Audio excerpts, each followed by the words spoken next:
Géraldine Bagnier. Merci Madame la Présidente.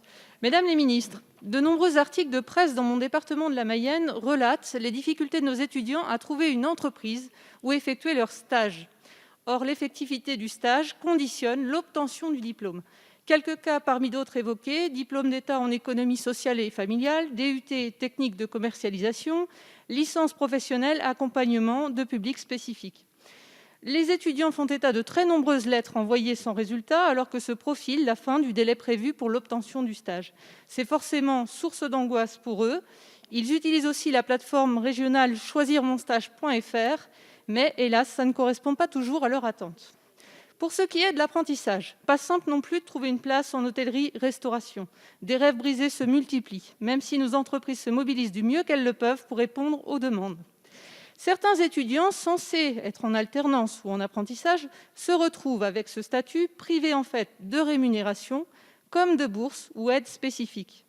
Le basculement en formation initiale possible engendre des frais de scolarité, sans régler pour autant le problème du stage qui conditionne le maintien de l'allocation de retour à l'emploi. Les stages et oraux ont été annulés pour les BTS, ce qu'on peut tout à fait comprendre au vu du contexte. Les jeunes concernés expriment toutefois leur inquiétude par rapport à une dévaluation du diplôme, disons allégée, qu'ils pourraient obtenir. Les étudiants lavallois de l'IUT, des écoles d'ingénieurs, de la faculté de droit expriment une grande satisfaction par rapport au dispositif de repas à 1 euro généralisé depuis le 25 janvier. Il y a eu en plus mise en place d'une épicerie solidaire portée par les collectivités locales, dispositif très apprécié. Toutefois, mesdames les ministres, quelle réponse pourrait être faite aux jeunes par rapport à cette problématique de stage impossible à trouver? Merci Madame la députée. Madame la ministre. Merci Madame la Présidente, Mesdames et Messieurs les députés, Madame la députée Bagnier. Cette préoccupation que vous exprimez et que les étudiants expriment, nous avons décidé de la prendre à bras-le-corps de plusieurs façons. D'abord, vous l'avez rappelé, une circulaire du ministère qui autorise effectivement à pouvoir trouver d'autres formes d'accompagnement pour l'obtention des diplômes, et chaque fois que c'est nécessaire, de pouvoir mettre en place les dispositifs qui permettent de décaler les périodes de stage. Ça a été extrêmement efficace l'année dernière, où le confinement, qui était extrêmement strict, s'est produit pile pendant la période des stages, et où finalement, en autorisant les étudiants, évidemment sans qu'ils aient à se réinscrire dans une année supplémentaire, à pouvoir valider leur stage jusqu'au 31 décembre, a résolu l'immense majorité des problèmes. Lorsque ça n'a pas été possible, ce sont des rapports qui ont été remis.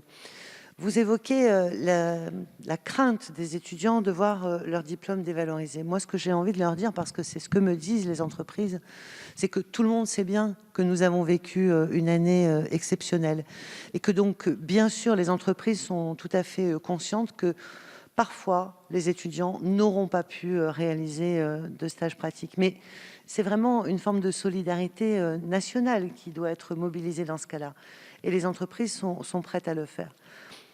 Autoriser finalement les stages jusqu'au 31 décembre, c'est aussi la possibilité pour ces étudiants, comme je le disais, de faire leur stage après la date normale d'obtention de leur diplôme. Et donc, c'est la possibilité pour les entreprises qui en ont absolument besoin, d'avoir vérifié que les jeunes étaient en capacité de mener les tâches qui leur seraient confiées, d'avoir ces stagiaires jusqu'au 31 décembre.